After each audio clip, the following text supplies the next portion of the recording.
Hello respected and loving viewers, आज जिस topic पे हम बात करेंगे वो थोड़ी सी इंटरेस्टिंग भी है और इन्फॉर्मेटिव भी है। आइए जानते हैं Bihar prohibition and excise act 2016, जिसे शराबबंदी का कानून भी कहते हैं। आइए जानते हैं क्या है ये law. Bihar prohibition and excise act 2016 राज्य में शराब के निर्माण, व्यापार, भंडारण, परिवहन, बिक्री और खपत पर प्रतिबंध लगाती है। क्यों लाया गया यह कानून? बिहार प्रोहिबिशन एक्ट अच्छी नीयत से लाया गया लॉ है, लेकिन अभी तक यह कानून डिजायर्ड रिजल्ट देने में असफल रही है। इस कानून को लाने के पीछे बिहार सरकार की मंशा यह थी कि राज्य में शराबबंदी के बाद महिलाओं के खिलाफ होने वाले घरेलू हिंसा में कमी आएगी और साथ ही साथ यह कानून पिछड़े वर्गों के लिए प्रॉस्पेरिटी लाएगी। पर क्या ऐसा वास्तव में हुआ? ये हम आगे इस वीडियो में जानने का प्रयास करेंगे। सबसे पहले आइए जानते हैं इस लॉ की लीगल वैलिडिटी। यह लॉ कॉन्स्टिट्यूशन के पार्ट 4 में मेंशन्ड डीपीएसपी के आर्टिकल 47 के अनुरूप है, जो कहता है कि सरकार को नागरिकों के स्वास्थ्य के लिए हानिकारक नशीली पेय के उपभोग पर प्रतिबंध लगाने का प्रयास करना चाहिए। इस कॉन्स्टिट्यूशनल प्रोविजंस के अलावा इस लॉ की कॉन्स्टिट्यूशनल वैलिडिटी इस बात से भी एस्टेब्लिश होती है कि ऑनरेबल सुप्रीम कोर्ट ने अलग अलग केस में इस बात को बार बार कहा है कि शराब का व्यापार करना व्यक्ति का मौलिक अधिकार नहीं है।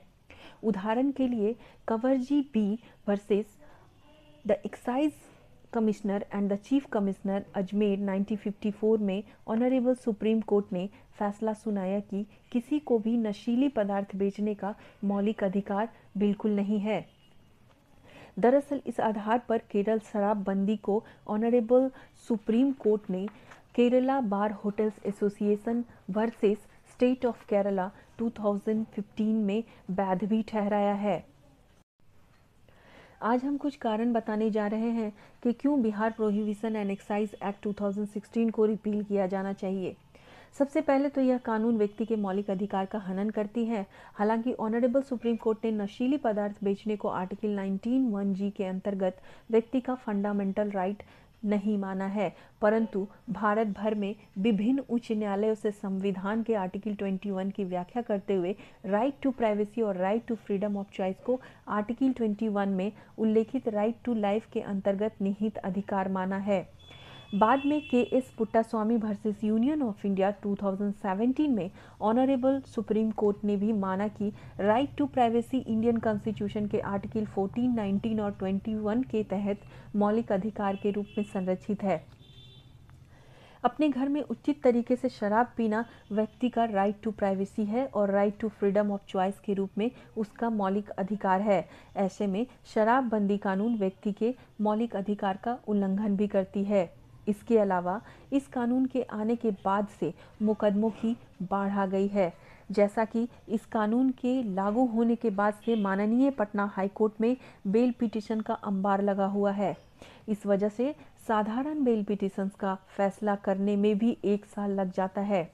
ऑनरेबल सुप्रीम कोर्ट ने फरवरी 2022 में एक बेल एप्लीकेशन पर सुनवाई करते हुए चिंता व्यक्त की कि Bihar liquor ban law Bihar राज्य में जुडिशरी के कामकाज को प्रभावित कर रहा है।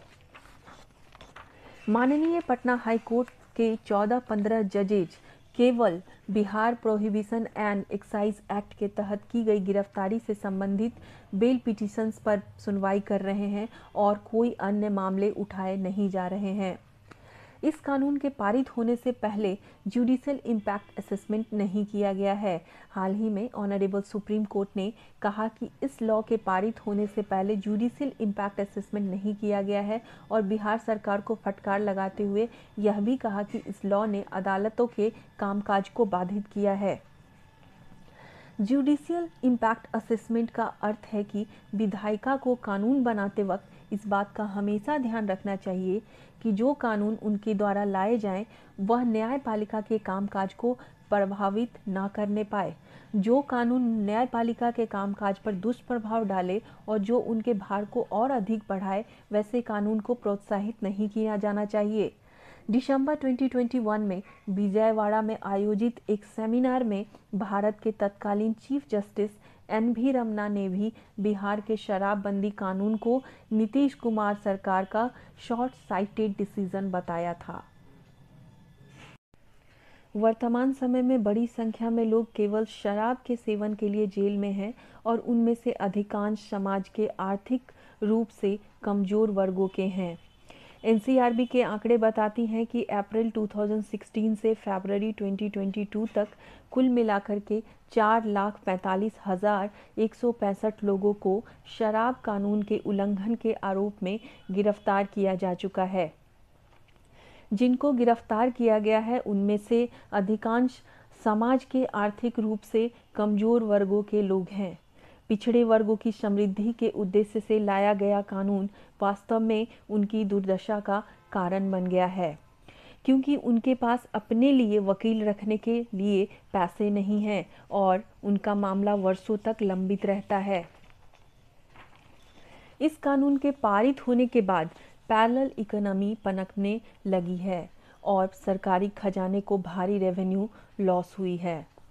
बिहार, जो पहले से ही देश के आर्थिक रूप से सबसे कमजोर राज्यों में से एक है, एक तरफ तो शराबबंदी कानून लाकर राजस्व का एक बड़ा हिस्सा जो वह ले सकती थी उसको पहले ही छोड़ दिया है और दूसरी तरफ इस कानून को इम्प्लीमेंट करने में बहुत अधिक खर्च कर रही है। इस कारण से बिहार सरकार को डबल रेवेन्यू लॉस हो रहा है, जबकि शराबबंदी से कोई अपेक्षित परिणाम नहीं मिल रहा। बिहार इकोनॉमी सर्वे 2015-16 के अनुसार स्टेट एक्साइज टैक्स का अनुमान 4,000 करोड़ रुपए था। इस हिसाब से शराबबंदी लागू होने के बाद पिछले 7 वर्षों में राज्य को लगभग 28,000 करोड़ रुपए का नुकसान हुआ है।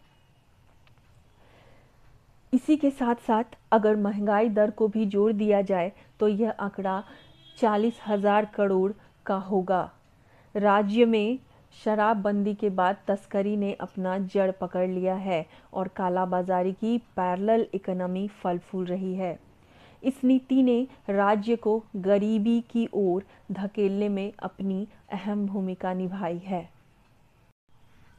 अन्य देशों और राज्यों का अनुभव कहता है कि शराबबंदी कानून को लागू करना लगभग नामुमकिन है। यह किसी भी सरकार के लिए जरूरी है कि ऐसे किसी भी लॉ लाने से पहले इसका अध्ययन करे कि ऐसे कानून को लाने वाले दूसरे देशों का और राज्यों के साथ क्या हुआ, उनका क्या अनुभव रहा और उन्होंने किन किन परेशानियों का सामना किया। उदाहरण के लिए संयुक्त राज्य अमेरिका में 1920 में महानिषेध लागू होने के बाद मिलावटी शराब की खपत में वृद्धि होनी शुरू हो गई। संगठित अपराध में तेजी से उछाल आया। अदालत और जेल व्यवस्था का भार बढ़ गया। बड़ी संख्या में लोगों को जेल भेजा गया। प्रतिबंध लगाने के बाद शराब बनाने वाले उद्योग बंद पड़ गई और इसके परिणाम स्वरूप देश के काफ़ी लोगों ने अपनी नौकरी गंवा दी। इतना ही नहीं, देश को टैक्स रेवेन्यू में $11 मिलियन का नुकसान भी हुआ और इस कानून के इम्प्लीमेंटेशन में $300 मिलियन खर्च किए गए। 1931 में commission on law observance and enforcement की रिपोर्ट ने चिंता जताई कि यह कानून पुलिस और राजनीति भ्रष्टाचार का उदाहरण बन गई है। अंततः दिसंबर 1933 में शराबबंदी कानून को निरस्त कर दिया गया।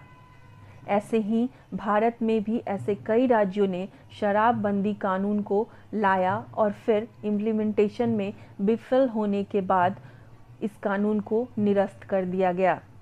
हरियाणा, तमिलनाडु, केरल, मेघालय, मिजोरम, नागालैंड और मणिपुर के सभी राज्यों ने शराब पर प्रतिबंध लगाए, लेकिन वो सभी इम्प्लीमेंटेशन में विफल रहे और फिर इसे वापस ले लिया। हाल के समय में महाराष्ट्र चंद्रपुर जिले में 2015 में महाराष्ट्र सरकार द्वारा शराबबंदी लागू की गई और 2021 में इसे वापस ले लिया गया। गुजरात में लागू शराबबंदी कानून भी पड़ोसी दमन से शराब की आपूर्ति होने के कारण और प्रशासनिक मिलीभगत के कारण सफल नहीं रही है। हाल ही में माननीय सुप्रीम कोर्ट ने राज्य सरकार से पूछा कि कानून बनाने से पहले क्या उसने कोई अध्ययन किया है या नहीं। ऐसा प्रतीत होता है बिहार सरकार ने बिना कोई डीप स्टडी के इस एंटी लीकर लॉ को लागू कर दिया है। इस कानून के आने के बाद से जहरीली शराब की वजह से मरने वालों की संख्या में वृद्धि हुई है। मार्च 2022 में विपक्ष के आरोपों का जवाब देते हुए बिहार सरकार ने विधानसभा में कहा कि 2008 से 2015 तक उन 7 वर्षों में जब बिहार में शराबबंदी नहीं थी, नकली शराब के सेवन से 108 मौतें हुईं। हालांकि अप्रैल 2016 से कानून लागू होने के बाद से जहरीली शराब से हुई मौतों की कुल संख्या पर सरकार के पास कोई आंकड़े उपलब्ध नहीं हैं। लेकिन एक्साइज डिपार्टमेंट के ऑफिशियल के अनुसार वर्ष 2021 में ही जहरीली शराब के सेवन से कुल मिलाकर के 106 लोगों की मौत हुई और यह एक बहुत बड़ी संख्या है। इस कानून को लाने के बाद से नशा करने के वैकल्पिक तरीकों में इजाफा हुई है। पटना के एक एनजीओ दिशा नशा मुक्ति और पुनर्वास केंद्र के अनुसार 2016 में अधिनियम के लागू होने के बाद से ड्रग के सेवन के मामलों में 30% की वृद्धि हुई है। अधिकांश लोग जो ड्रग ले रहे हैं वो 10 वर्ष के बच्चे हैं या फिर 25 वर्ष तक के युवा हैं। दिशा नशा मुक्ति और पुनर्वास केंद्र की सीईओ राखी शर्मा ने कहा, शराबबंदी के बाद राज्य में ड्रग लेने वालों की संख्या में इजाफा हुई है। लोग अब हेरोइन का इंजेक्शन सहित नशे के वैकल्पिक तरीकों का चयन कर रहे हैं, जिसके बाद में लोग मानसिक बीमारी से पीड़ित हो जाते हैं। अक्टूबर 2022 में माननीय पटना उच्च न्यायालय ने कहा कि बिहार सरकार की पूर्ण शराबबंदी को लागू करने में विफलता के कारण लोगों की जान जोखिम में है, क्योंकि नशे की लत और घातक मिलावटी शराब की खपत में तेजी से वृद्धि हुई है। महिलाओं पर हो रहे घरेलू हिंसा में भी कोई कमी नहीं। राज्य सरकार के इस दावे के बावजूद कि राज्य में शराबबंदी के बाद घरेलू हिंसा में कमी आई है, नेशनल फैमिली हेल्थ इंश्योरेंस 2019-21 के आंकड़ों से पता चलता है कि बिहार में अधिकतम महिलाएं घरेलू हिंसा का अनुभव केवल तब करती हैं जब उनके पति नशे में हों। विडंबना यह है कि बिहार को अप्रैल 2016 में एक ड्राई स्टेट घोषित किया गया था, लेकिन latest national family health survey 2019-21 की रिपोर्ट में पाया गया है कि 84% महिलाएं अपने पति द्वारा अक्सर नशे में होने पर घरेलू हिंसा का सामना करती हैं और उनमें से 61% महिलाएं तब हिंसा का सामना करती हैं जब उनके पति कभी कभी नशे में होते हैं। हालांकि माननीय सर्वोच्च न्यायालय द्वारा उठाई गई चिंताओं के बाद बिहार सरकार इस कानून में संशोधन लेकर आई है, लेकिन संशोधित कानून से भी यहाँ उठाए गए मुद्दों का समाधान नहीं होने वाला है। लॉ की कॉन्स्टिट्यूशनल वैलिडिटी की जांच के लिए पब्लिक इंटरेस्ट लिटिगेशन PIL दायर की गई है। इसमें international spirits and wine association of India भी एक याचिका करता है। चूंकि यह मामला अब माननीय सर्वोच्च न्यायालय के समक्ष विचाराधीन है, हम आशा करते हैं कि माननीय सर्वोच्च न्यायालय एक स्पष्ट आदेश के साथ सामने आएगा और कानून को रद्द कर दिया जाएगा। आपको वीडियो कैसा लगा कमेंट सेक्शन में बताएं और इसी तरह के अच्छी जानकारियों के लिए हमारे साथ बने रहें। DNA legally. धन्यवाद।